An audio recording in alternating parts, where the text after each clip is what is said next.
mga ka-trends! This is Jill from Trend With Us, and today we are going to unbox this very trendy Heng Face Shield Protective Isolation Mask.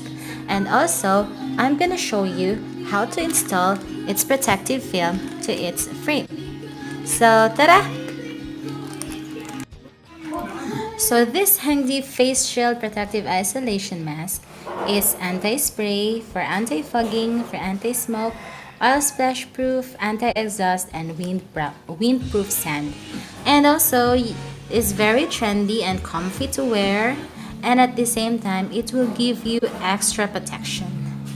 So let's now open it, guys, mga ka-trends.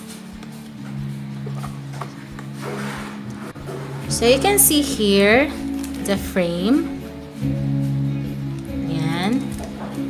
And then it's protective film. This one.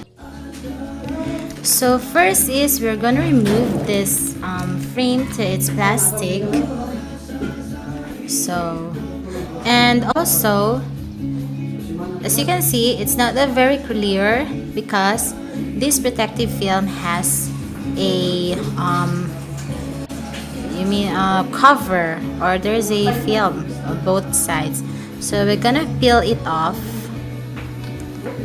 We're gonna peel it off the front side. We're gonna peel, and then at the other side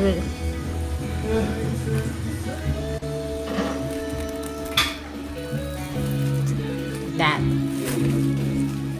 So as you can see, it's now very clear. Yes. And we're gonna prepare now for installation. So let's now install our protective film to its frame. So we are going to coincide the whole of the protective film and the whole of the frame. So after that, as you can see, we are going to buckle it firmly. And we are going to do the same way to the other side. Coincide the holes of the frame and the protective film, and then buckle it firmly. Alright, and your face shield is now ready to wear. Happy trends! Your health and safety is our #1 priority here at Trend With Us. So order na kayo, mga ka-trends, habang may stocks pa po tayo.